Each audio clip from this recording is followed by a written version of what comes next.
I had been writing during my, I'm not gonna say during breaks. While I was doing this contract at work, I was writing a screenplay. Okay. So it wasn't doing breaks. It wasn't like on my off time. I remember that. Oh my God, I love this. I was doing this. I was doing this. Yeah, I love doing this. Love it. This way.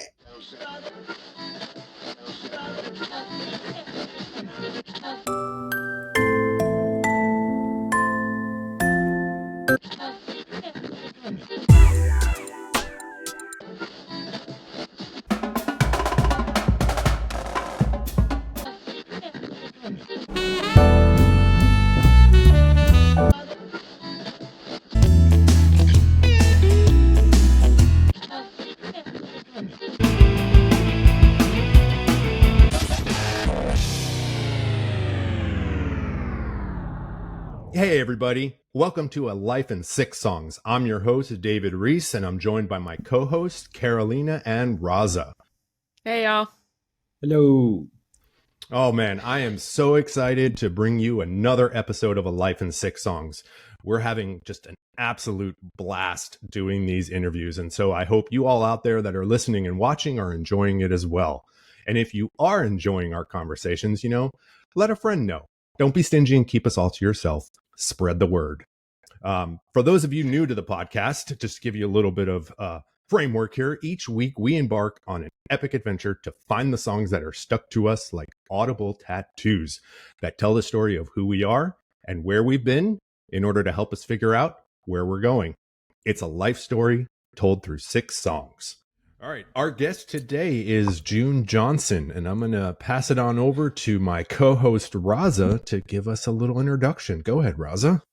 All right. Well, thank you, David.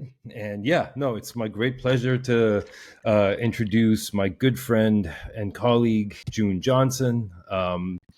I met June a few years ago on, working on some legal sort of projects and contracts, and realized really quickly that we're both, more interested in things like art and music than the law.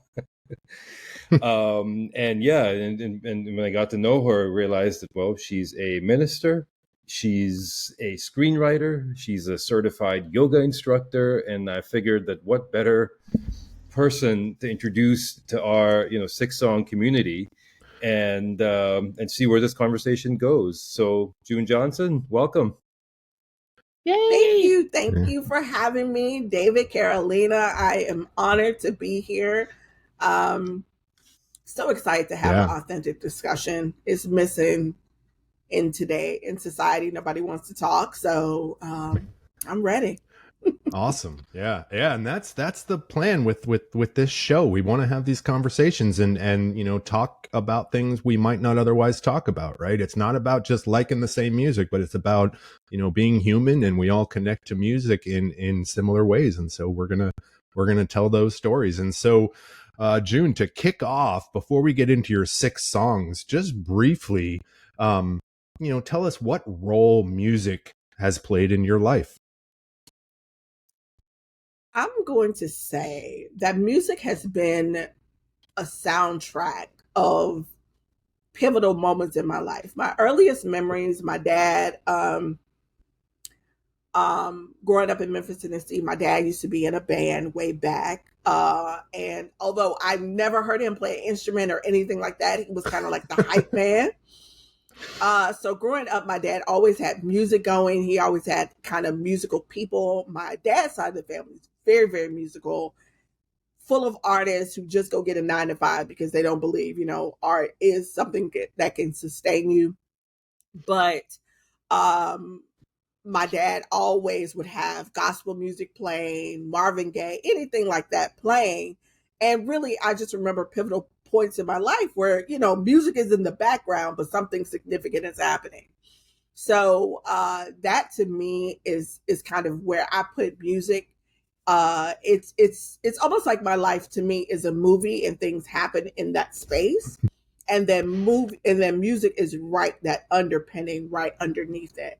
So, when I first told my dad I wanted to be a lawyer, we were driving down the street. I was in high school in 10th grade.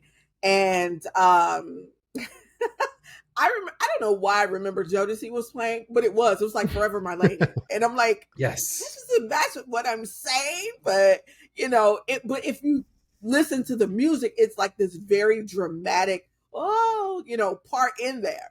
And I'm telling my dad, like, I was arguing with a teacher today, because I thought they were going to call home anyway. So I was arguing with the teacher today, and I'm not that kid, right? I was very, kind of straight laced.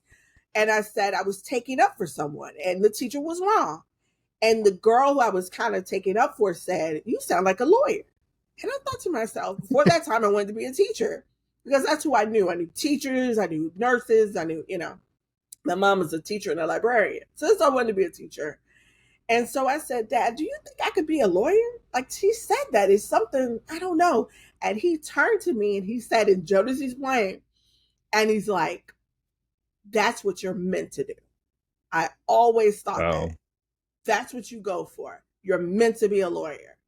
And I just couldn't believe it. There's no lawyers in my family. My uncle went to law school. He never passed the bar, so he never talked about being a lawyer. And it just seemed so wild to me. And so I remember driving home. It was a warm day, the sun beating on my face, and my dad just filling me with all of this positive talk about what I could do and accomplish and how proud he was of me. And so whenever I hear Jodeci, for everybody, I mean, everybody's listening to it for a different reason. And I kind of wish it was a different song, so I could be like, oh, it was, like Chopin, or it was, but it wasn't. And it just, it makes me think of my dad, and it makes me, who passed away a couple years ago. And it makes me think of this moment where he saw me and he began to speak these really positive things in my life that were seeds. And I became a lawyer, and I'm the first one in my family. And I tell people I'm not the last. Like, I don't love saying that. I'm like, it should be tons of lawyers in my family, not just me. But, my niece is wanting to follow in my footsteps and be like a Supreme Court justice, something way more than I didn't even think of. But that's how music reminds me of who I am and kind of where I'm going in my life. So I hope for your niece, you're playing a lot more Jodeci around the house just for inspiration. That's right. Yeah. You got to make that listen connection. To Jodeci, you might become a lawyer. You might pass that bar exam and go on to do awesome things. Forever my lady. You never know. Well, they were talking about Justice Sotomayor in that song. So just saying. Well, there you go. Who I met, but I didn't meet her. But I was like a foot away, and then somebody like ran in front of me. But she's so pleasant. Oh, wow. Wow. That's awesome. I love that story, particularly because we say this a few times on this podcast. You don't pick the song. It's almost like the song picks you, like what is on at the time that these like moments in our life happen. And you have like no choice over the song that's on, but that's the song now, like glued to that memory for you for life. Mm-hmm. Yeah. And when I hear sometimes it depends on where I am in my grief journey with my dad passing away. I might tear up, and people are like, "Wow, Forever My Lady, is that your song?" And I'm like, it's so complicated for me. Like, it's just a moment. It's like a time capsule. And for me, that's what music is. Yeah. It's just a time capsule of where I am and what I'm about to do. And I could literally, and I'm not even joking, be anywhere doing anything. So, which I'm usually somewhere doing anything. And that's what's so great about the way music gets attached to these memories, is because you might not even be aware of it, right? I've had that happen where you're walking in the grocery store and you hear a song pops on and you're instantly like crying or something like that. And you're like, what? And you're like, oh yes, that was the one playing when this happened, whatever it is. And so, so great. Yeah. Thank you for sharing that. So we'll kick off your 6-song journey with your first one. I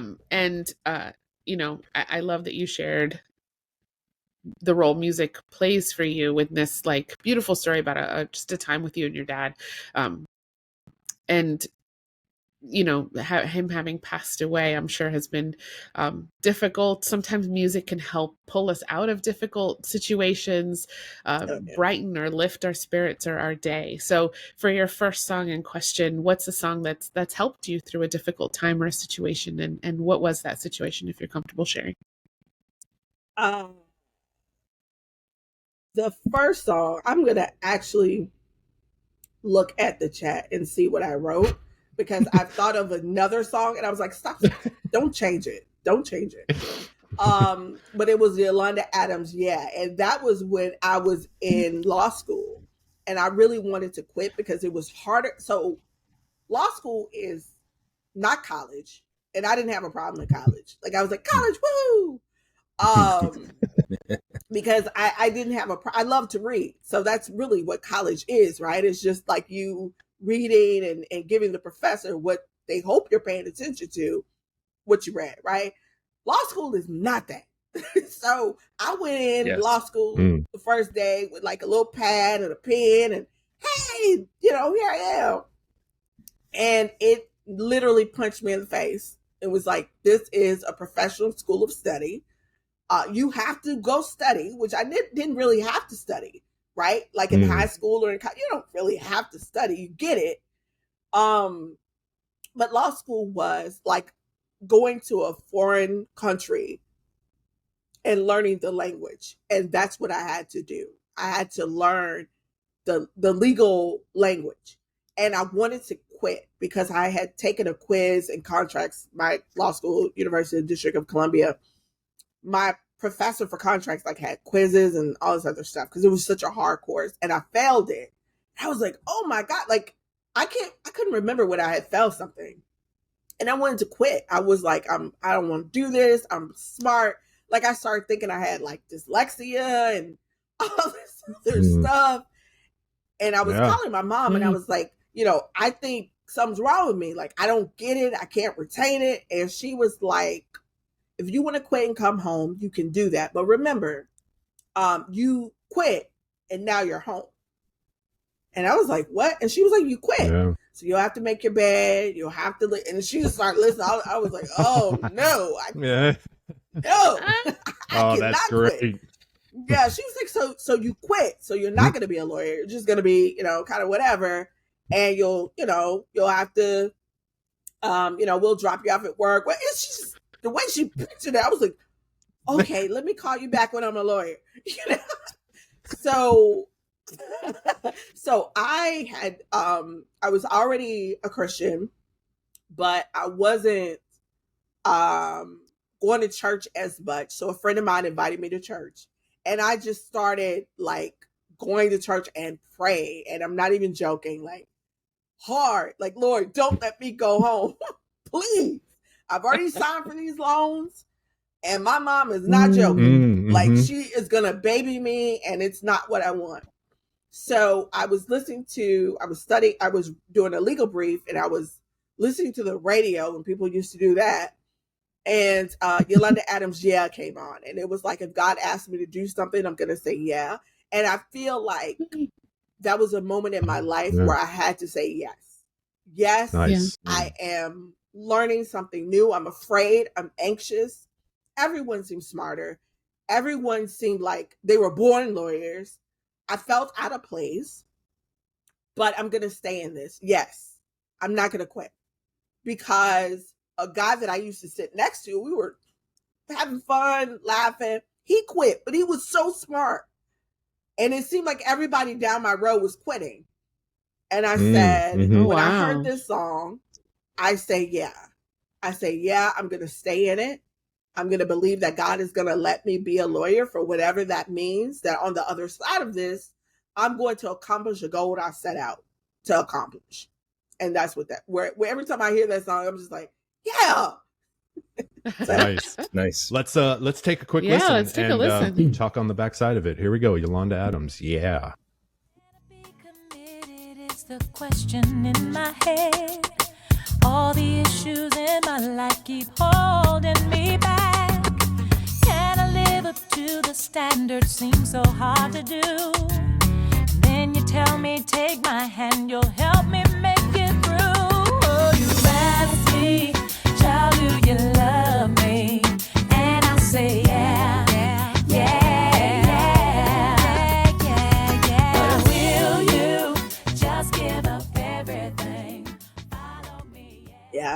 I had to give up a lot. Going out and have a TV, and I love TV. I took my TV out of my house. I had a studio apartment on Connecticut Avenue, which was a blessing, by the way. And it was across the street from the law school. And I didn't, and everybody's like going out to the bar or whatever. I'm not a bar person anyway, but I didn't do anything. All I did was study. And that made me an attorney. That's all I did. I didn't, I listened to gospel music, sermons, and tapes of law school that my friend would let me borrow. Oh my goodness. Yeah. Yeah. It was intense. It's very intense. I love, thank you for sharing that story. And I just love it. It just so represents that moment, right? And as everybody listening, and I know I connect with it, of like, you hit that moment where you're like, I don't think I can do this. I don't belong, whatever it may be. And it's tough to know, because like sometimes quitting something is the right thing because it's not what you're supposed to do, right? And so it's like, how do you know if it's not what I'm supposed to do, or it's just a challenge and that's why I'm doing it, and I've just got to lean in and get through this. And so I love that story of how you shared it, of just like, prayed and listened to the gospel and just got and said, I'm going to lean in and do this and say, yeah. I love the way you phrase that. Yeah, it represents that. And I love the fact that you had this support network, right? You called home and you said, look, I'm thinking about doing this and making this really important decision. And your mom laid it out and said, look, yes, I'm not going to say no, don't do it. But at the same time, option B is the following, which is obviously what you decided that, okay, I'm not doing that.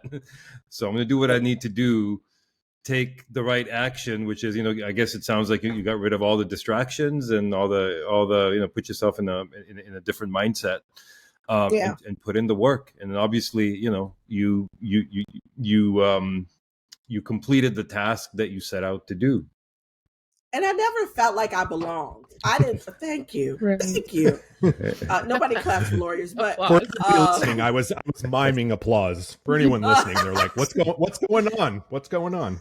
But no one like I never felt like I belonged.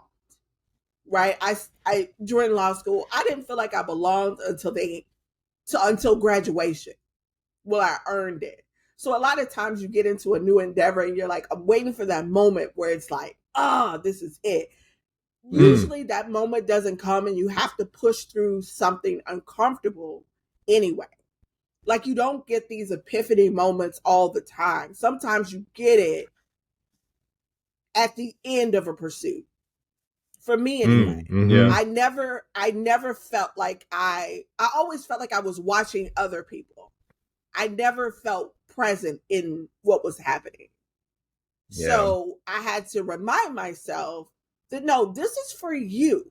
You have to understand this is something that you can do and that you will do. So, yeah. Was there something specific or that made you not feel like you belong, or was it just a sense of like, everybody's smarter than I am? Or yeah, it was the feeling that everyone was smarter. Everyone seemed to have a legal connection to someone. Like, DC is a willing, dealing town. You know what I mean? It was like, oh, I know Senator Buck. I know. And it's like, who do you know? And I'm like, no one. I moved here to go to law school. I had, in undergrad, I had gone to DC and I'd gone to American University in Howard for a program in college.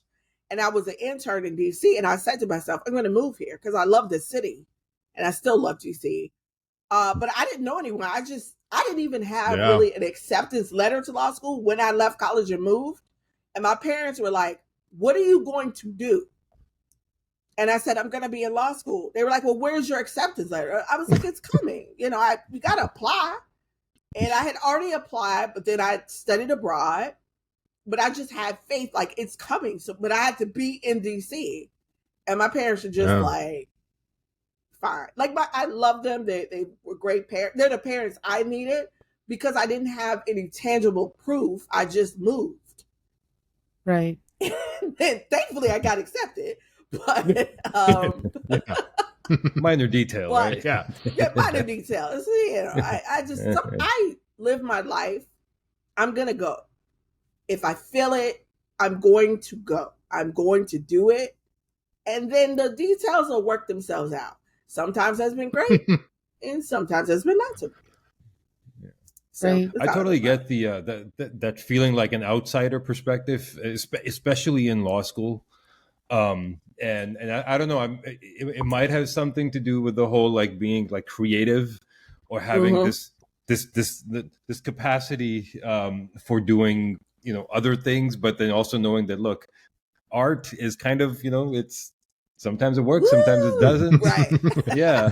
And you do have to make a living, you do have to survive and all of that, and you have this like sort of split personality thing that you're always dealing with, versus people that are gung-ho, and I guess it could be law school, it could be medical school, it could be whatever professional thing you're trying to do, but it's like one track mind. It's like they know what they're good at, Right. and they're going for it, and they'll use skills and connections and ability and hard work, obviously, but I think for some of us it's this battle between what you're supposed to do versus what you really want to do, but it's like this art business juggling act that you have to do, and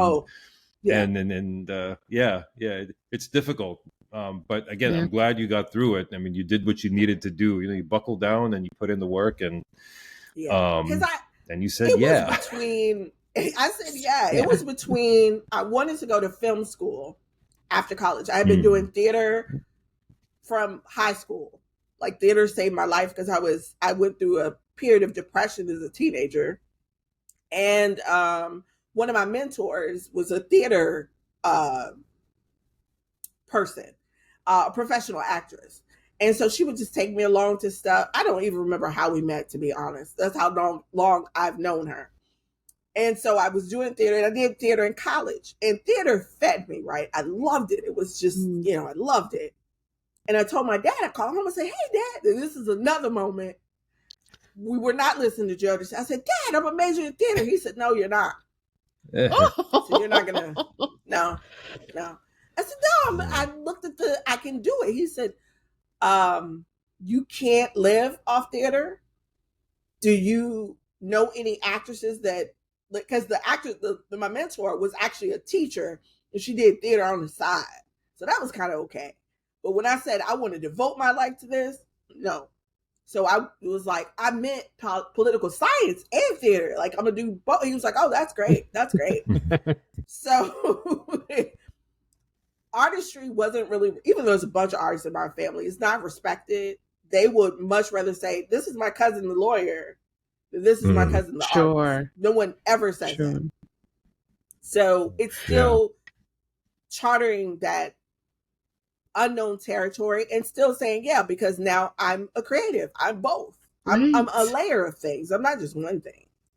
So, And I think this theme has resonated and come up a few times, not just with you, but other guests and even ourselves. This feeling of having a calling for creative work for the arts in whatever way that manifests for you. And our lives can take significant detours as we either fight that urge to create or maybe aren't supported, or, life says, hold my beer and throw some, crap at you. But ultimately, I feel like we come back to it at some point because it feels like a calling. And it's a brave world being a creative. There's a ton of risk and failure and putting your heart out into the world, which can bring on just entirely new perspectives, which felt like law school also was for you, just a new world, a new perspective.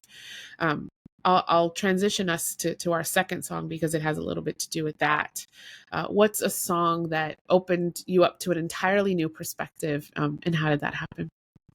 Last year you died. I might be saying it wrong because I'm trying to be fancy, and when I do that, I mess it up. But ODESZA, this is the song I was still doing the legal work, like contract work, and my soul was like drying up, right? Like I was trying to push forward in law. Like I had been a prosecutor. I had done all these things. Like I was like, I'm going to find happiness doing law. And in the back of my mind, I was like, I don't think this is going to make you happy. But I felt ashamed too, because I had gone on this path and started this narrative. And now I was going to turn around and say, hey, I changed my mind. I want to be a creative. And I had already like shook the family a little bit with going to seminary. I said, oh, I have a call to ministry. They were like, not a lot of women, my aunt is a minister, but she was even like, really? But you're a lawyer. So, it wasn't this yay moment. So I was walking down the street, and I had been writing during my, I'm not gonna say during breaks. While I was doing this contract at work, I was writing a screenplay. Okay. So it wasn't doing breaks. It wasn't like on my off remember time. that. Oh my God, I love this. I was doing this. I was doing this. Yeah, I was love doing this. Love it. This way. But I finished it. And I had never finished a screenplay. And I walked outside and I was playing YouTube, and this song just came up in a scroll. It wasn't like I knew this group or anything like that. And this song shifted for me. I said, you know what? I'm going to make this movie. I'm a filmmaker, I'm a writer. I'm going to do it. I don't know how I'm going to do it. I don't know who's going to do it or who's going to be in it, but I have a completed story. And this is the day. It was a warm day for me. And I took a picture of it. It's called Bloom of Love. I took a picture of the book I wrote it in, and it was some flowers. I put it in the flowers, and I took a picture, and this song was playing. It was so awesome. Just a great moment. Oh my goodness. Love it. Let's take a listen. Yeah.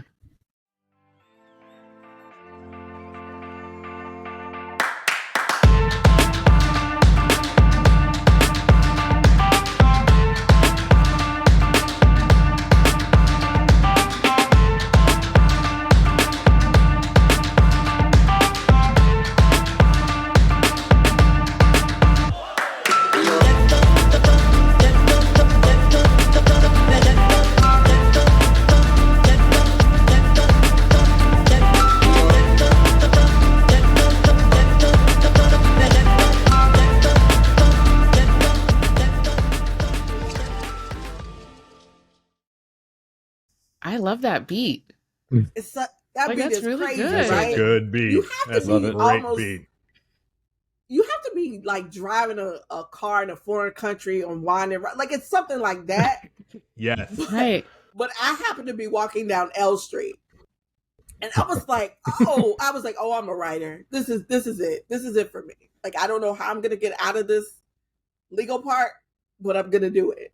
So yeah, it was great. Love June, it. was this around the time, like, is this when, because this story to me, I think, so, when part of your introduction to me was on one of these kinds of projects, and and that's what I remember. It was like, yeah, you introduce yourself as someone who's a lawyer, who's done a few things.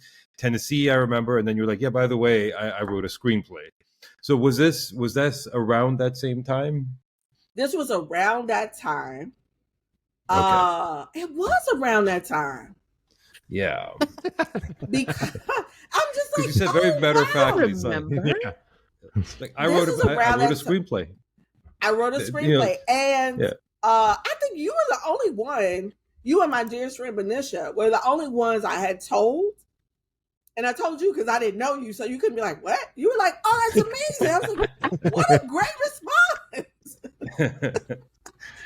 Yeah. Oh This my was goodness. around that time, and I had been newling. So in law school, when I should have been studying, I was writing stories in my books because the cases were so interesting. I was like, "Oh, that'd be a great story."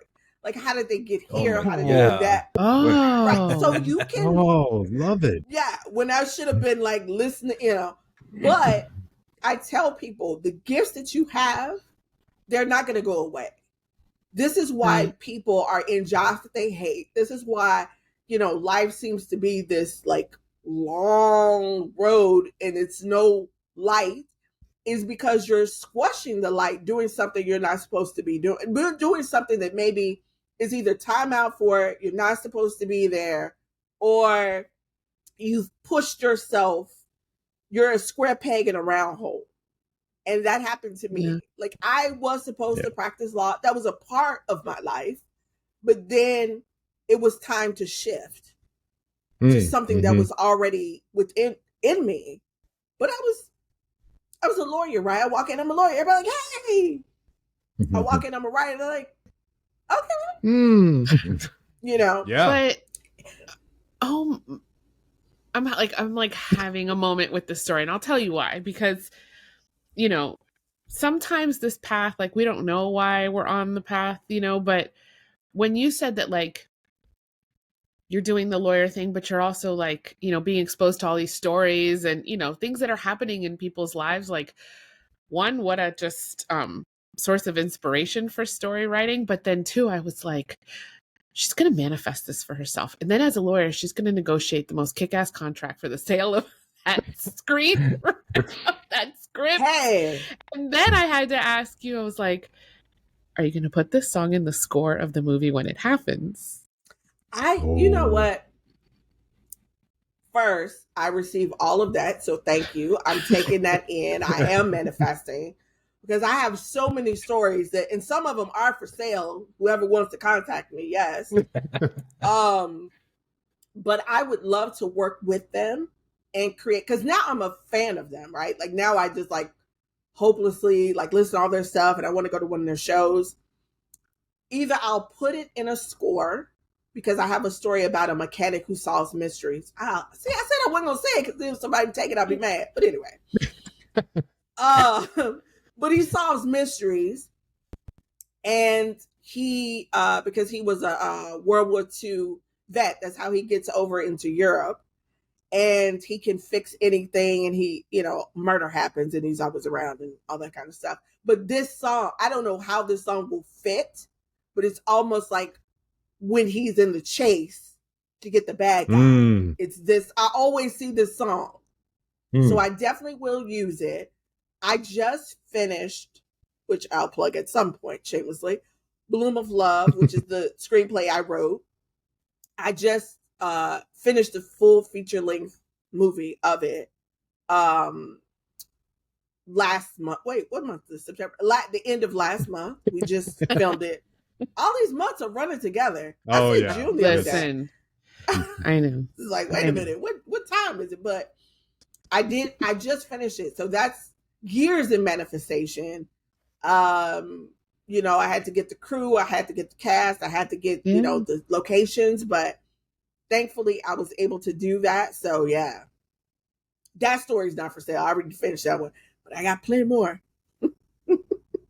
I love this for and you. by the way, we will definitely be doing lots of plugs at the end or throughout as the discussion goes. Yeah. So yeah, so this is this is your story. And we'll link anything we can link in the show notes so people can find it too if there's. Oh, that's awesome. Thank you. Yeah, but I received that. I'm manifesting now to owning my own studio. There's a building in town that it's my building. I don't know. I can't even explain it to people. I keep telling them. Yeah. That's my building and they're going to give it to me. They're going to give it. I can't even explain to you why I know that, but it's mine. Yeah. When you know, you know. That law degree is going to come in handy for that transaction. I'll tell you that right now. It is. Listen. It's a great skill to have. I'll tell everyone. But you don't have to be a one-trick pony. You can do many things. But for the longest time, I thought I got to quit law and just do this. Well, I don't have to work in it 9 to 5, but I can keep the skill that I have. Yeah. By the way, especially for the creative types, I think at least having that background in law and kind of just understanding how that stuff works, I found it super helpful. I mean, you know, I'm not completely out of it and things like that, but I've definitely, it does help you sort of navigate situations. And also I think it helps like prioritize stuff, things that are truly important versus things that are not, things that are, that are like liability type issues, Right. or things that'll put you in jail, or things that'll cause fines and things like that. Yeah, I've been known to like, navigate those situations and go, you know what, maybe don't do this, but do that instead. And that a lot of that comes from just basic understanding of law. Helps in politics too, but that's for another time. Yeah, but you have to understand, business is an art as well. Because if you structure it right, when you're done, like when you want to take a break, your art will take care of you if you engage in the business correctly. So it's and you have to have people around you that see it as an art, that see it as a contract can be a beautiful thing and take care of your interest. It's art. The language can take care of your interest, and it can also stop you from being exposed to a lot of things. People taking your content, taking your images. Now they doing, they got 6 songs in the chat. You're like, wait, hold on. Like, wait a minute. So you have to protect those things, but all of that still is encompassed in your gift, and it's encompassed. It's not one separate thing. It's like, the business. No. The business can be beautiful because the fruit of that business is still art. It's still protecting what you created. Yeah. They always, that's such a beautiful point, because people think that it has to be, either art or business, and no, it can be, it should be both. And by the way, what we think of as successful, popular artists, you're right, they have a team around them of people that help them make really good business decisions, because art is just going to be out there. But in order for it to do the best that it can, to reach the most number of people that it can, and to provide a living for the artist, like you have to equate the business back into it. So no, you're absolutely right about that. And starving artists is not anything anybody needs to be in this day and age. That is an old idea, you should not be starving when your gift will open doors for you, will make room for you. It is something that will sustain you. That is not what should be happening. You should be able to live. You should be able to live comfortably. And oftentimes we take for granted, why is it that companies can take your gift and your thing and they make money, but you can't? So something's wrong with that. Something's wrong with that. You have to look at the business side of things and find people who find beauty in that and not greed. Yeah. And that's, to me, a key. I found a business manager and people I work with who are just like, I want your art to go further. And that's why we're going to take care of the business parts of it with you, not for me, because I need to be in on it with me. But yeah, absolutely. I think June, what's so awesome about your story is just the range of skills and talents and things that you feel drawn to. There's that saying, a jack of all trades is a master of none, but there's like more to that quote, right? The full quote is, but oftentimes better than a master of one. And I think that encapsulates you, right? This person with a wide range of just talents and passions and skills, which is just amazing. As we transition a little bit to your you're welcome, to your next song. I didn't realize this whole time I was missing a third of that quote. Yeah, it's I didn't know that you said it. Yeah, because awesome. I've been accused of that as well, and certainly have like struggled with that. Is like am I just? It's like C+ at a lot of things. But you know what, Raza? I tell people life is not a sprint; it's a full journey, right? Yeah. And even in parts of a journey, you need different tools for different parts. So if you're just using one tool, you're not going to get the most out of the journey.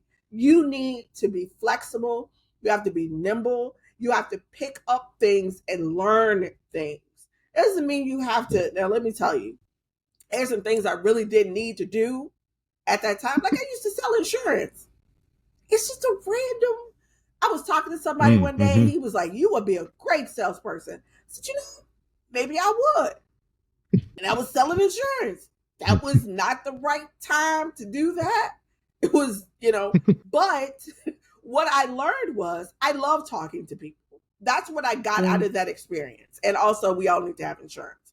But what I got from it, you really have to, you can't be afraid of jumping in a new discipline or something that is outside of your realm of comfortability, right? And that's where it's for me, and really my sister is like this too. So maybe, I don't know. My brother's like, no, I'm not going to do it. But we're like, let's go, let's jump, let's try it. And to me, that's a strength that I have because I don't want to die with any gifts left inside of me. I want everything gone. Gone. Just she did. I'm gonna be cremated, but if they erect something from me, I want a bunch of commas. I want a bunch of commas. She did this, and people are like, well, what? Yeah, yeah. I'm trying everything because one, I never know who I'll meet. Like I met Raza, I met you, I met Carolina, I met David. I will never know that, and my life is richer. My wealth lies in my friends and the people that I meet. So I never want to say, oh, I don't want to do that. Because I'm losing something. I'm going to miss out on something. Sure. I know that I am. Yeah. I love it so much because you're in good company here. We are that. We've worn so many different hats and all those things. And what I love about the way you are framing your story with it is all too often we think, oh, I went to law school and then I was a lawyer. And then after a few years, I left that and sold insurance. And then really, no, I want to write scripts. And that's what I do. A lot of times when we bounce around like that, or we do these different things, like all of us here on the, podcast, we can tend to think that we made a wrong choice, right? If I chose law right out of the gate, and then ended up moving away from that, I somehow made a wrong decision. And the way I love your story is because it's not about being a wrong decision. It's like, no, that was it for that time. And I learned things from it, got things from it. And that's helping me now in this other endeavor. I love that. Yeah. Yeah. No wrong moves. No, it's whatever is in that season of your life. Like even the mistakes teach you something, right? Even the things that you're like, well, that was unfortunate. Like you still walk away with like, but I learned, this and this, or I learned not to do that again, or that's not for me, or, but you never know until you give it a shot, right? You have to give it a shot. Yeah. I am so give it a shot type of person. I love that. I'll move us along to your next song in your life's score here. Thinking about just kind of the storytelling that we've been talking about, your passion for it, your sort of drawn to that world, and stories really can transport us instantly to specific times or places in our life. Music has that ability as well. So for your next song, which one is it that when you hear it, you are just instantly transported to a specific time or place? And on the backside, maybe we'll talk about where that song takes you. I'm going to go with Marvin Gaye, Pride and Joy. And every time I hear this song, I'm going to try not to get emotional, but I don't know what's going to happen. I think of my dad. And I think of my dad and my mom. So we were at a family reunion. And my dad, we didn't know this, but they were like, now it's time for the talent portion. We were like, okay. And my dad was like, oh, by the way, I wrote us down. Like, we're going to get up and we're going to have a talent. And I'm like, what? Like, my mom was like, what talent do we all have? And he was like, we just going to sing. We're going to sing this song. And I was like, we sing? Like, other branches of the family, they can sing. And I mean, professionally. We skip this branch altogether. Can't do it. Can't even mom really good. So they played this song, and my dad was like, lip sync. And he loves this song. So we're proud and joy. And then we're doing some moves, which is just amazing. It's amazing that we're in sync. We're doing the pride and joy. We're together, and my dad is doing the Marvin Gaye lead. And I'm like, what is happening right now? But he never told us we were gonna do it because he knew we would have been like, no. And when we finished, so like on the fly, was screaming. It was totally on the fly. It was totally like, oh my God, hey, that's amazing. Let's get there early, so we can, watch, Gig of Seeds or whatever, because it was like at this little this restaurant or whatever. I'm like, get there early. It's family. Who even cares? So we were there, and we were watching people like get themselves together, and they're got all the stuff they're gonna do. And when they start calling people, and my dad turned to us, and this was right before they called us. He says, hey, I signed us up. They're going to call us. And we were like, what? And by the time we're like, what are we going to do? They called us. And my dad's like, come on. He gets up. And what are you doing? They like, go ahead. It's just like, and he's like, and we're just in it. My mom is so not this person, she's just not. And we're just like, get up, do it. And for some reason, I remember my dad really concerned about what we were wearing. He was like, let's kind of match a little. And we're like, match? What? Why would we match? Like, because he knew we have to get up and sing and how it's going to look. Right. He was setting it up from the beginning. He was setting it up. My dad was like, How and the thing adorable. is, my mom always, it wasn't adorable at the time, Carolina, but my mom. Well, he's like scheming to have you all do this like fun thing. And it was so fun. And my dad is always up to things. He was always had these ideas, like, let's do this, let's try this. And my mom was like, oh, my dad's name was Willie. Oh, Willie. And then she'll do it. So, and after we finished, everybody was clapping and I was like, what just happened? This is that song. That's awesome. Let's take a listen. I work 7 days a week to give you all my money, and that's why you are my pride and joy. And I'm telling the world, you're my pride and joy. Pride and joy. Pride and joy. I believe I'm your baby boy. And I know you're my pride and joy. Pride and joy. Yeah, baby.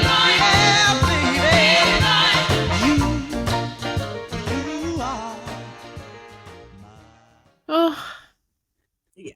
And it's called That's Pride great. and Joy, which just, like he's Right, keen to have right. his pride and joy, like show off with him. And how do you feel listening to it now? It makes me want to I miss my dad so much every day. I'm going to go mess with my sister and see if she remembers this like I do.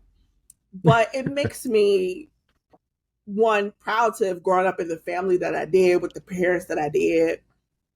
And I try to live my life where I will still be their pride and joy. My dad's passed and, my mother's older.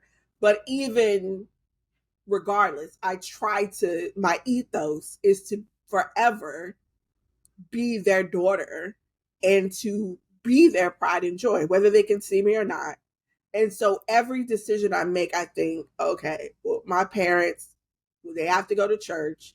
Would they be ashamed to stand up and say, hey, Jude's doing blah, blah, blah? My mom would never stand up, but still, I try to, that's just a marker in my life that I try to balance things with, to always, because my dad has said some things to me where he was like, I'm very proud of who you've become. And for any daughter, if you have, you know, daughter, son, I don't know about sons, but for daughters, to get that from your father, it made me. And I got it at several points in my life where my dad could have like shut down my imagination. He could have, you know, he shut it down in terms of film school. I think I would have been great, but still, he really encouraged me, and he always let me know I was loved. And because I was a different kid, like I was singing outside. I was, you know, I was just different, and I can appreciate that. But he always said or showed me I was his pride and joy. So moves that I make, I try to live by that. You know, I really do. Yeah, that's so great. It's so great to hear. I mean, I have a daughter, and I'm a father. So I'm certainly taking, you know, mental notes. But also, you know, not everyone is in that position, you know, that feels sort of that reciprocal nature of not just appreciation, but support and just understanding, and the fact that you got to, you know, experience that, and you still remember them. You know, like you said, you still are the decisions that you're making and the actions that you take. You still have, you know, both your parents or dad in the back of your mind. So yeah, that's really good to hear. Yeah. Thank you for sharing that. Yeah, thank you for sharing. Like, what a beautiful, beautiful memory.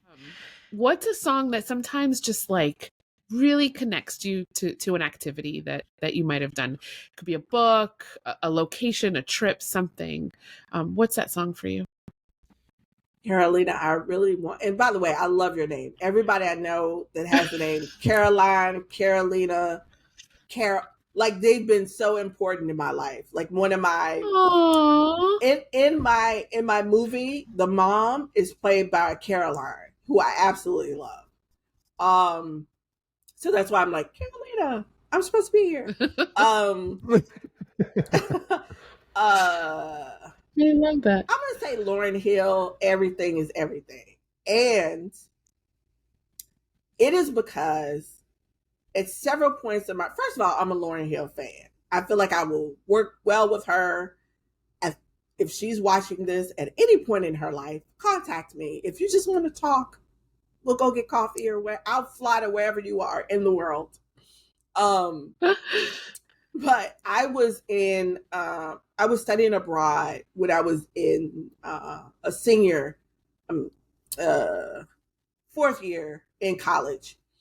And, you know, you really aren't supposed to study abroad your last year of college because you're getting ready and all this kind of stuff. But I had to go to the president of the college and ask him for permission to leave. And yeah, because you can't, I left in the spring semester and I graduated in the spring. So when I came back, they just had, one of my friends had my robe. Like I got back the day of graduation. Because I just got it. You know, college to me was kind of my own deal. Like I made it what I want, and I wanted to be abroad at that point. So I went to college in Minnesota. That's an important thing I had. So I went to Ghana, West Africa, to study the slave trail there, which is super heavy. Like I'm like, let's study the slave. Yeah, it was super heavy to do. And I didn't realize the emotional toll that would take. So I found kindred spirits in this remote village named Kumenda. And I connected with the homestay family and we kept in touch for years and years and years. And so I had to leave. They cried and I cried. They were like, come back to us. And I was like, okay. But so in this program, they give you, which I don't even know if they do this anymore. They give you like a wad of money and they tell you now go live in Ghana and come back and tell us what you learned. So you get like a month where you just live on your own. They're like, good luck. They don't help you get a place. They don't help with any of that. And so oh my God. I decided to do a play called Welcome Home. And I just remember that. Oh my God, the play was so horrible. Anyway. You see it, don't you? You've been meant for the storytelling. You see it, right? It just keeps popping up. Oh my gosh. Yeah, I'm on my path now. So I had to go back to the village, but I didn't, there's no Uber kids or, kids don't understand. It was just like, it wasn't all this phone and all that for the young people who are watching. So I went to like this taxi stand, and I asked this guy, hey, if I give you some money, will you take me to Comenda, I was in Accra, and Comenda was like 3 hours away. And he looked at me and he was like, okay. So he was around like my age. So it's me and him in this taxi, little car. And I was like, let's get something to eat. So we got like some food from the side of the road. And I gave him some money. And we drove for 3 hours, and we were playing Lauryn Hill. The Lauryn Hill, it was a tape at that point, but CD. Yeah, it was a tape. If you can remember tapes, because we had to take it out and turn it over and put it back into the other side. Yeah, the B side, which is still good. And I remember driving by the coastline because we had to go through Cape Coast. And so it was Accra, Cape Coast, and then Comenda was on the end. And then I remember this song, Everything is Everything. And this guy didn't know me, and he didn't speak that much English. So, I just, I'm kind of motioning and, all this kind of stuff. But when I put on the music, I was like pointing to the radio. He was like, okay. And then I put in the music. He was like, oh, hip hop. And I was like, oh, let's go. And and that's a moment in time where I'm just like, it's going to be okay. What'll be, it'll be. Let's take a listen. Put us all right back in that cab in Ghana. Ready to take it to the Serengeti. My rhymes is heavy like the mind of Sister Betty. L Boogie spars with stars and constellations. Then came down for a little conversation. Adjacent to the king, fear no human being. Roll with cherubims to Nassau Coliseum. Now hear this mixture where hip hop meets scripture. Develop a negative into a positive picture. Everything is everything. What is meant to be will be meant to be will be. Spring, change comes eventually. Yeah, and I decided to lock my hair. It's a lock, so you can't see it good. But that also was a pivotal point because Lauryn was so beautiful, and I was like, her hair is it's just gorgeous. Like it's just beautiful and wild. And I was like, oh. And everybody's like, no, you're going to be a lawyer. You're going to be in corporate America. What are you doing? And I said, everything. I didn't say everything is everything. But in my mind, I didn't ever say that. But in my mind, I'm like, no, I'm going to be my authentic self. And I've never had a problem getting jobs and, all that other stuff. So that was two things. Lauryn, if you watching, girl, I locked my hair because of you. I still got them. You cut yours, but that's fine. And also, I drove to a remote village in West Africa. Wow. Yeah.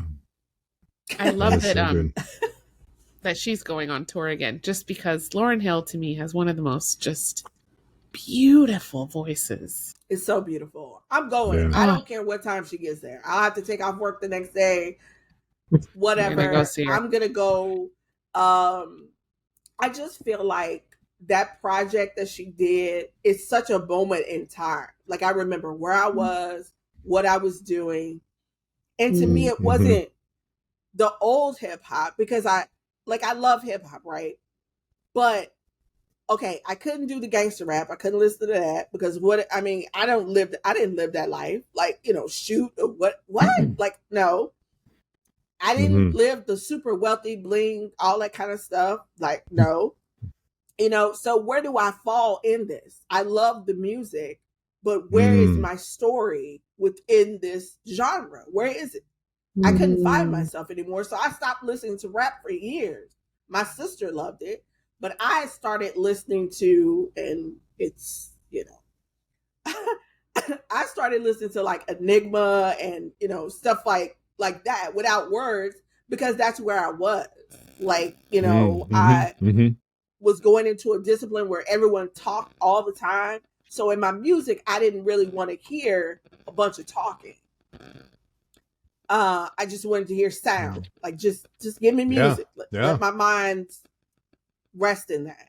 So, but in this moment, I tuned back into it because after Lauryn Hill, there were a lot of there were a lot of female rappers that came out and were just storytellers, and I'm tuned out again because now a lot of female rappers are more sexual and things like that. And that's also not me. So, it goes in waves, but I try to, and the reason why I'll always be a Lauryn Hill fan is because she taps into her personal story and she brings you along in this journey lyrically.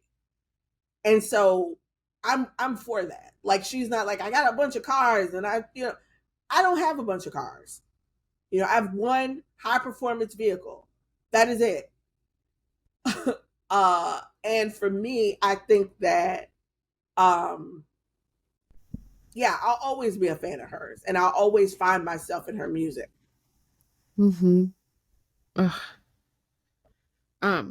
I think you make a fantastic segue into our next song, which is just like gifted storytelling and the writing of some of these things. And it's kind of a song for part B, because you had another artist in the notes you submitted to us, and it was an alternative song. Do you remember what you put down? Also tied to an activity.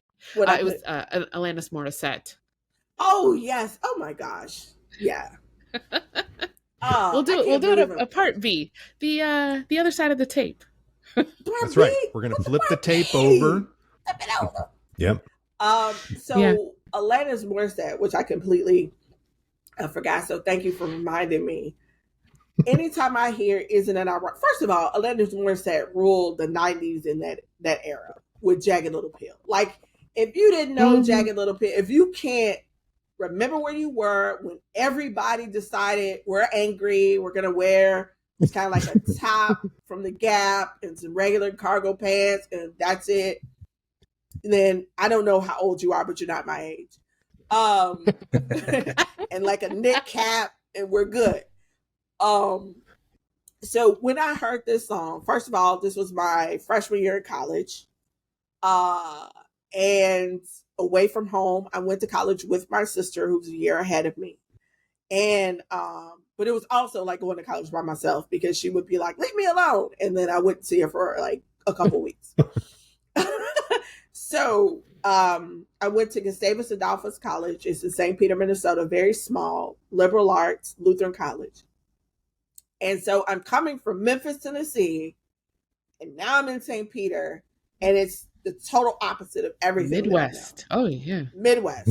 Syrupy sweet Midwest, cold, freezing. Syrupy sweet. And it's, my first semester, they closed school for, I think, 2 days because they were like, don't come outside. It's just too cold.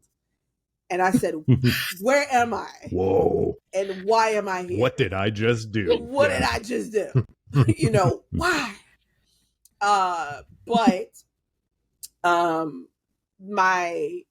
My choices after freshman year were to come back to Memphis. And like my mom told me, she always would say this to me, like, just kind of come back and get back in your life, which would make my bed, like, work somewhere for a couple months, then go back. And I said, early on, I'm not coming home. I've moved away and I'm going to live away. So I got an internship with Inroads, and they put me at the St. Paul companies, then the St. Paul company. I think it's like Travelers now. And I had to like interview for it and all this kind of stuff. Competitive, super competitive for a summer internship. But I had to like find a place to live. It was a very adult time in my life where it was like, what is the stuff you're made of? Are you just going to go back home because you're tired of trying to figure it out? Or are you going to figure it out? So I found a place to live. I lived on the College of St. Catherine's it was the first time I ever lived by myself.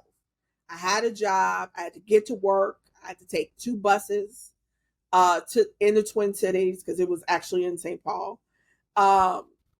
And it was in Bloomington, so it was outside of St. Paul. And I was so proud of myself because I would run out of money and not tell my mom. I would just wait till I got paid. I would just like eat things out of the vending machines. And I would like to apologize to the people at St. Paul companies on the 3rd floor when you're in Bloomington. Yes, I ate your lunch. Yes, I did, because I was starving. I didn't know how to budget my money. So I would sneak. I worked on the 2nd floor, but I would go to the 3rd and 4th floors to eat your lunch.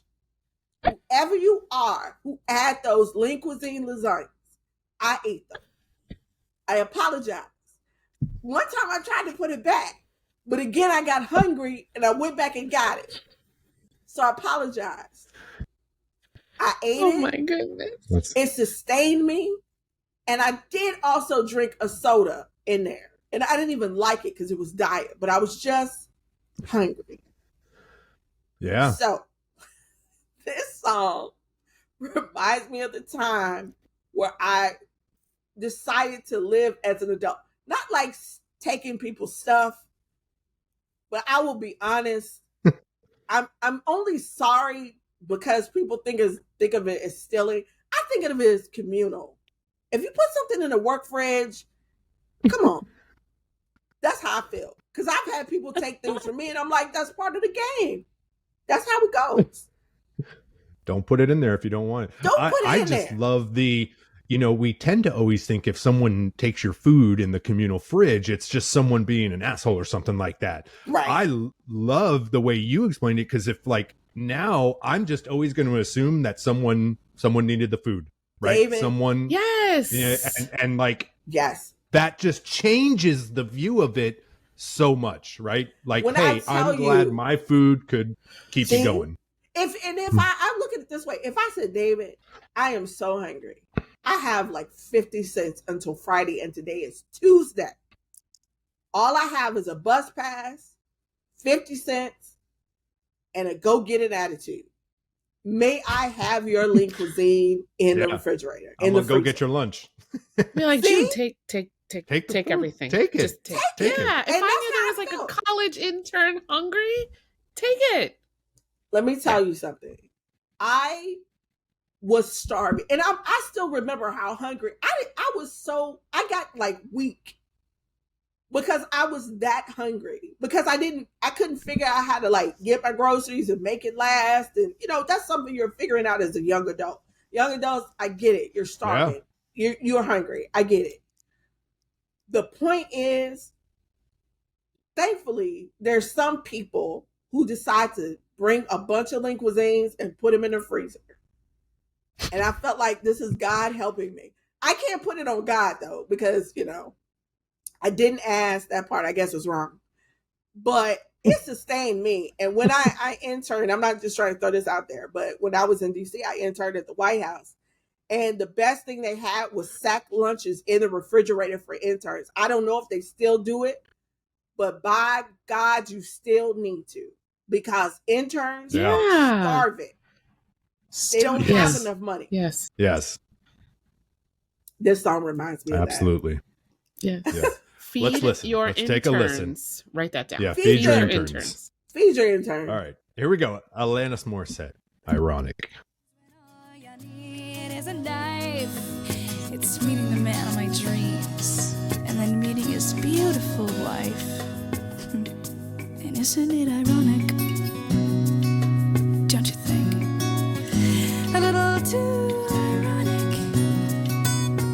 really do think it's like rain on your wedding day. It's a free ride on your already paid. It's the good advice that you just didn't take. And who would have thought it figured? I can't think of a more perfect song for like adulthood and just It was so many the ironic moments. irony. Hmm. Yes. Because my mom told You guys me remember to. the video for that song? It was her in a car talking to herself. Yeah, like driving. Yeah. Right. She love- plays It was like so great, multiple though. people in She's the all car. the different people. She's Yeah. all the Yeah, people. yeah, And then at the end, the car either just stops or run out of gas, and I'm like, perfect. It's ironic. It's ironic. It's ironic. Yeah. And I want Yeah. Alanis Morissette, when she watches this podcast, because I believe this is a very wonderful idea and concept. And you all work well together, which is another Thank key you. that you really need. I believe Thank you. that you're welcome. When she watches this, Alanis, stop being upset that was your biggest blockbuster album, whatever. Like, I don't want you to feel like, oh, I need to make another one. Or let me tell you something. That album has ushered a lot of people into adulthood. We were angry. Oh, was ironic. God, yes. We weren't watching Saturday morning cartoons anymore. And all of the technology started changing really, really fast. It was email. Yeah. It was, fax. It was all this stuff. In my generation, when we entered into the workforce, it was like email. We ain't doing that anymore. We're doing scan. It was just boom, boom, boom. Yeah. And Right, you became, at least for me, I became like, well, is this adulthood? I thought it was fun. I thought it was hanging out. Right. This is what I've been hoping for, wanting to grow up for this. Right. Yeah. And Right. you begin to live. Yeah. Exactly. Real life hits you in the face. Actually, it probably punched you on the nose, but whatever.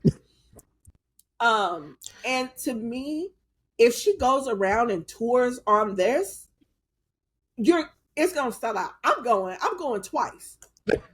So tour with this, do some t-shirts, because I love t-shirts, and don't be upset. Like, don't feel like, oh, I'm a one-hit wonder. This album is a time capsule that I bought this CD so many times because all the songs are awesome, which is so rare for music. Usually it's number 3, number 5, maybe number 7. I don't know why on the CD, but Yeah. it's always just those. I don't know what happens. But with this, Alanis, if you're watching, please tour. Thank you. I just want to say that. Speaking Love of this it. music video, again, I'm thinking. I wonder if some of your like screenwriting and cinematic interests were also like starting to brew around that time. Yeah, I was so. Because you remember parts of that video that I don't remember at all. I remember her, like the multiple personality thing in the car, and I remember her smiling because the video before this was all like the angry stuff. I think the other single was the "You Ought to Know" single. You Ought to Know, right? yeah, that was real, and I don't know why it was so angry, but it was still. I don't know. It's a great breakup song, but and it's not a lot of great breakup songs that don't end in violence. But I was attempting to write, but I would always put it down. So at this point, I was more into acting because I didn't think people would want to hear my stories. So I was like in different things in college and stuff like that. And when I would get in, they'd be like, June, you're great. You should help write. And I'm like, no. And this is the point where I really realized that creativity is a gift and not everyone has it. There are some people who don't have an imagination, and it's not bad. I'm not saying like, oh, it's can't, but there are some people who just don't have that. They can't make a story up. They can't, Sure. they can't make a thing.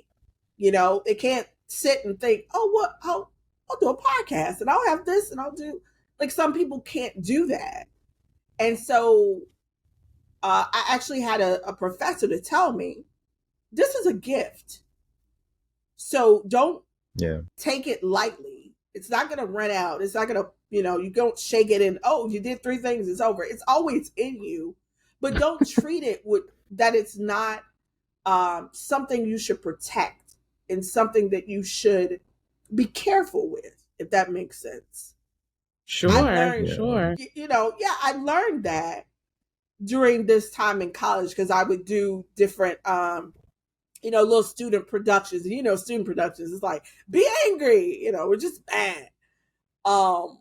But it's a part of college. You have to just rage against something. I don't know anything, but the machine, the machine, and just your place in the world, right? Because at 20, you got it all figured out. I'm gonna do this. This is what it is. Well, actually, at about 18, it's like, I know everything. And as you progress, it's like,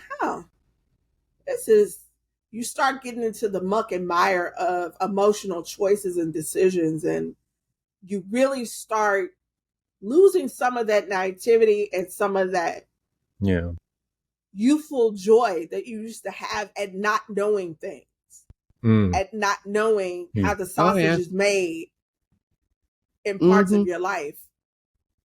But now the bills come in your name.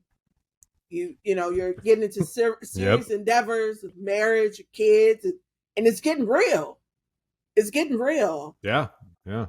And so when you're younger, you don't ever think, should I be spending my time playing drums or writing music or writing screenplays? But, as an adult, you're like, oh, I need to put my time here. I need to do this. I need to do that. And I need to make some money. That's usually you shift from, there you go. It'll be okay to when it's payday. Like you kind of, for me, it went from this, oh, it'll be all right. Like, I could get some food out of the refrigerator, to why don't I have enough money? So it's almost kind of like a sad point too, because I think for me, I'm a spiritual person. So my lens is God. I believe God is like, he has to like remind us of the joys of life. That's why there's love. That's why there's friendship, because we would be clods. We would just be like, money, this, that, money, or cars, or, whatever. So he has to pivot us so that we don't miss the beauty in this world. And to me, creatives remind us that you're not supposed to be just your job. You're not supposed to be just someone's husband or dad. Like, you're a person. You're a human being that has something to contribute. And you're not just a provider. Okay? You're not just you're a person that has many layers, and those layers give way to helping other people grow, but not just because of what you do, it's because of who you are. And many times I've lost sight of that. I've, been like, I'm the lawyer, but I do my best work, either if I'm writing or I'm lawyering or whatever, when I remember I'm a person. How does this make me feel? And it's hard because I asked my brother-in-law. So a couple years ago, my mother had a stroke, and I moved back to Tennessee to help her, although she really doesn't need my help. She tells me all the time. But I moved from DC, I moved home.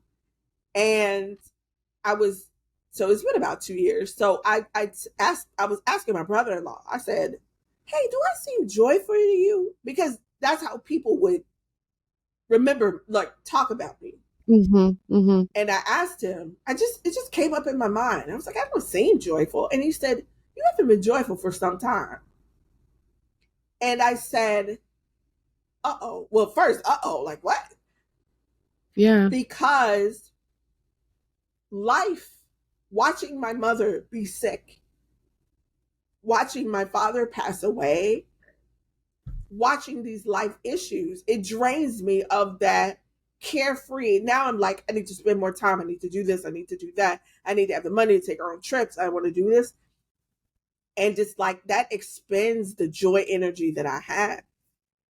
But what brings it back is talking to people, is connection, is remembering that I have a voice and I'm not running out of time.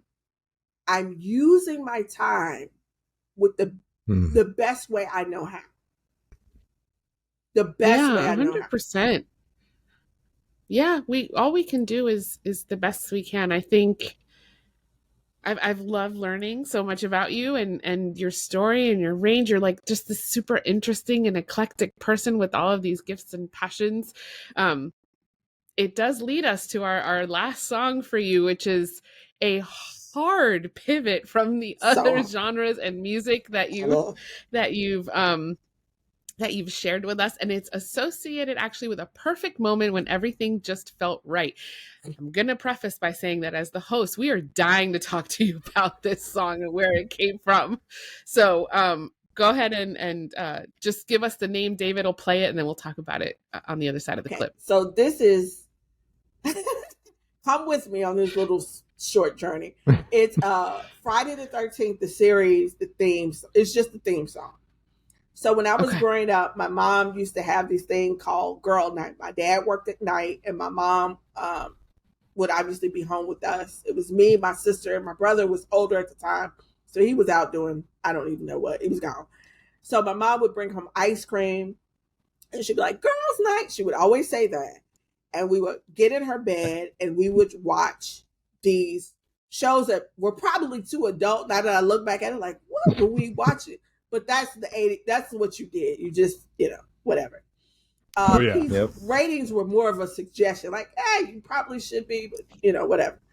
So this song, whenever I hear it, I think about a carefree time where I was with the women who shaped me, who I love the most, my sister and my mom. My sister and my mom. Eating ice cream in her bed, which my dad had no idea we were eating ice cream in the bed. And just enjoying them and getting scared out of our minds, and my mom going, you can sleep in here. Because at that point it was very scary. And so I was just, to me, this is a part of my childhood where everything was fine. Like I didn't have to worry about, stuff like bills or getting older and all this other stuff, parents getting older, caregiver, none of that was in my mind. This is June. This is a young June, just enjoying the present moment of where I was. All right. Nice. All right, let's take a listen.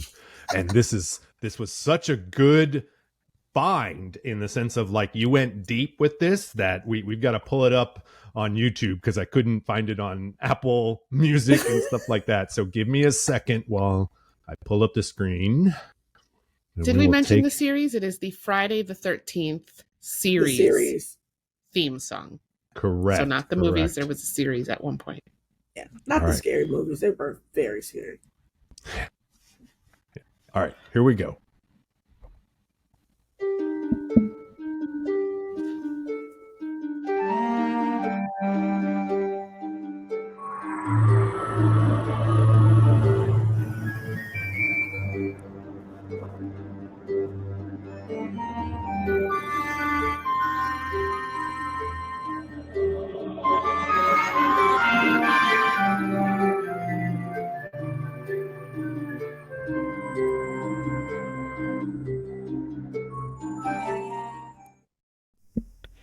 I know. Boy.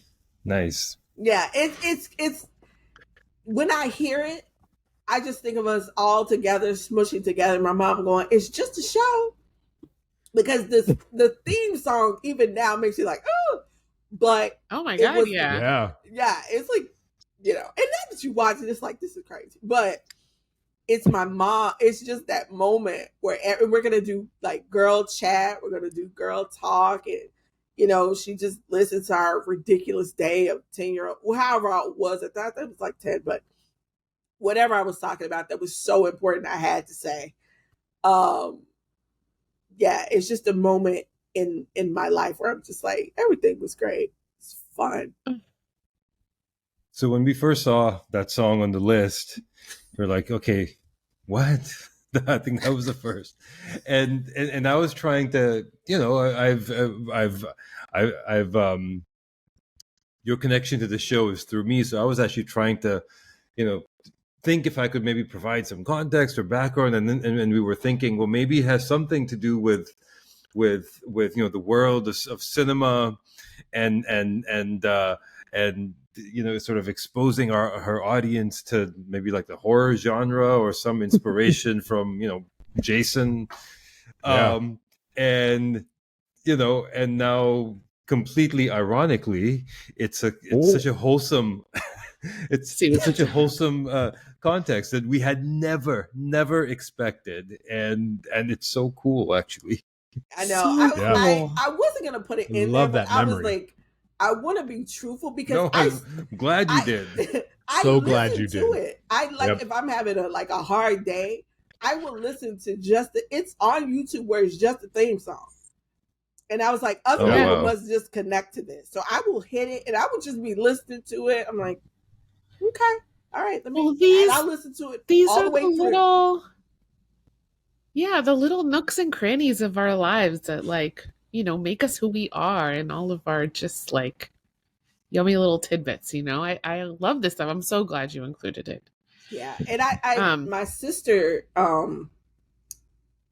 I let her listen to it too because she's I live with my sister, and she's like Army vet, all this stuff, and she breaks out into a little girl smile every time I play it. I'm like, Deidre, listen to this. Like, she's an Army girl, so she's rough, but yeah. We both. It's so funny kids. Too. We also never know what is a girls' night and just a time for you to just watch some TV, just a random Friday night. At the time, you're probably not thinking much of it, but it's amazing what sticks with you years later. As we reflect in retrospect, that was a special time. Those were sacred little nights where we had these little traditions that seem silly, but just stick with us, right, throughout our lives. Yeah.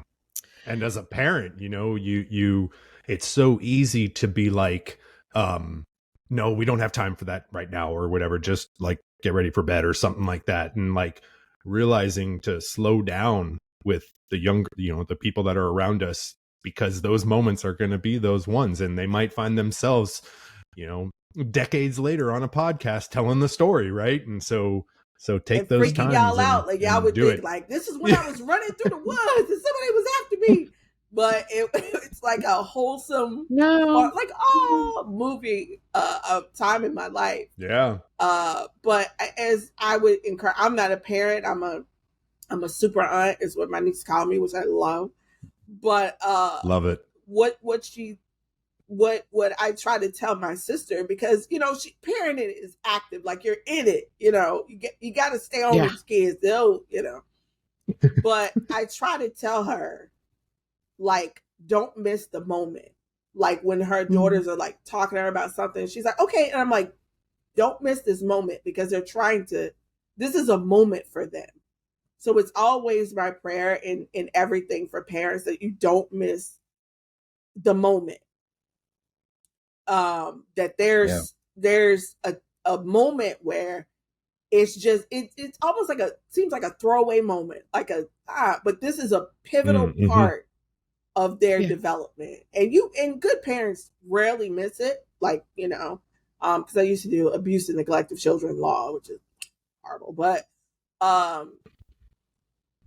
good parent, I can look at kids and can tell okay, they're being parented, you know what I mean, and not just you're there, so I got to feed you, but you're being actively loved and guided. So I tell her, and then she'll tell me something like, you don't miss them up, but it's fine.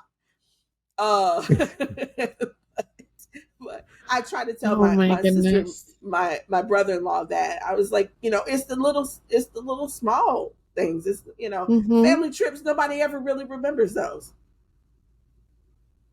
Yeah. I mean, for the most part. Very Well, cool. June, we have we have come to the end of your 6-song journey, and so I love to ask here, because this is a unique experience in the way we talk about ourselves and our lives, right? How does it feel to hear your life reflected in these 6 songs? I, it feels, how does it feel to hear my song? It feels like I've lived life. Like I know I have quite a bit more to go, but it makes me feel like I'm so proud of my journey. Like because it helps me think back to where I was, like when all this happened. I'm like, oh my God, I'll never make it out of this. Oh my God, I'll never I'll never eat again, or I'll never, but it makes me proud to have lived the life that I lived. It makes me feel like I've dug in my feet on a lot of things, and that I'm very proud of like the friends that I have, of the life that I lead and have led. And to me, it makes me feel whole. I don't know if that makes sense, but as I listen to it, it makes me great feel sense. like I'm whole, like I'm not missing anything. Because the things I wanted to try, I tried. And I've connected with some people that are just have lifted my soul, just lifted me up. And remembering that is a beautiful moment that I think most people need to experience. Like, I think this podcast is because I had to go back to find the songs, and the ones that didn't make it, like, was also an experience for me. Like, no, I don't remember that. Or, yeah. I think that this is very powerful, because now I want to embrace even more what I'm doing in my life. Like, I want to be present in where I'm going and what I'm doing even more. So that's what this podcast has been a gift in giving me, that time to just remember and reminisce. So good. Yeah. So good. Yeah. And I know I you have to appreciate stop that. me. I'm a preacher and I'm a lawyer. You got to be like, June, thank you. Like, it's okay. I don't feel bad. I object. Listen to you. Listen to you. Yeah, no, June, I appreciate that so much, because when I got the idea to start this podcast, it was kind of at first thinking of myself, like, this is my part of my healing journey and part of my what's next, and so to hear you say that the experience you had was good and allowed you to reflect on your life and be like, no, I'm doing what I want to do, and now I'm motivated and energized to keep getting out there and doing it, is just, it's wonderful to hear, because that's exactly like what I wanted to get from doing this. So just, thank you so much for being a part of it and sharing yourself with us today. It's been great. Well, I want to say thank you for having me. Thank you, Raza, David, and Carolina. Am I saying that right? I feel like I keep changing how I'm saying it. It's Carolina, Carolina. It's Carolina. Carolina. It's Carolina. I'm saying it right. That drives me I'm crazy. an American. Okay. I have so to our say eyes are people's names pronounced right. Okay. This was a beautiful experience, and I just really pray and hope you all realize that you have something, and when it gets to be a little bit of like, oh, you stay in it, because that's a part of creativity. You have to hit a block, because it has to show you if you want to do it. There's going to be the struggles. It's the struggle. And when you get over on the other side of that, like you have me who just is going to share this with everybody, It really, it shows you that it's a piece of art that is reshaping something in people, right? It's a piece of art that's moving a conversation. And I think COVID, the gift that it gave us, it was a lot of things, but the gift that it gave us, it reconnected us to conversation, because we couldn't go talk. We couldn't be in front of people. We just had to sit and talk. And so I think that this podcast is a gift of that. And I hope you continue on and you know, get great guests and keep moving with it. So I bought this outfit for this podcast. So I'm gonna shout out Chloe's mentor in Cordova, Tennessee, because you asked me to. And I will do that because you're wonderful ladies working there. It was like, podcast, but is it on camera? Yes, it is. So that's why I needed an outfit. But all right. Love that. Thank you. We appreciate you so much. Thank you so much for trusting us with your story and the music of your life. As we prepare to sign off in just the couple minutes we have left, you know, folks might want to get in touch with you or know what you've got going on next, because everybody's now invested in your journey. So tell us what you got going on, what people might be interested in, and how they can contact you if they'd like. Okay. So you can reach me at trueblisstelevision.com. It's on all social media platforms. It's True Bliss Television, and that is our logo. You can't see it really good, but the green hearts. And Bloom of Love is coming out, a full feature length. It's family friendly. It's a nice rom-com in the same vein of Hallmark, but with people of color that are not like the sassy shopkeeper. We're actually in the story. And you can watch that. It's going to be available on Tubi, Amazon Prime, and our YouTube channel eventually. So you can subscribe to our YouTube channel to follow us, and you'll just get the updates as it comes along.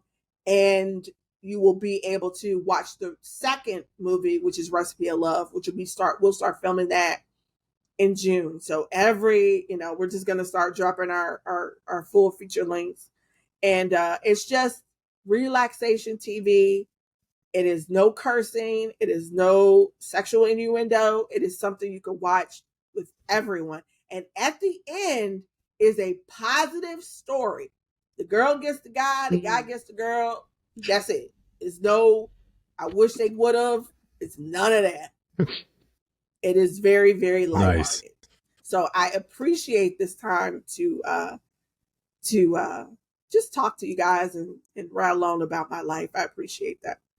Yeah. Well, we have absolutely loved having you on.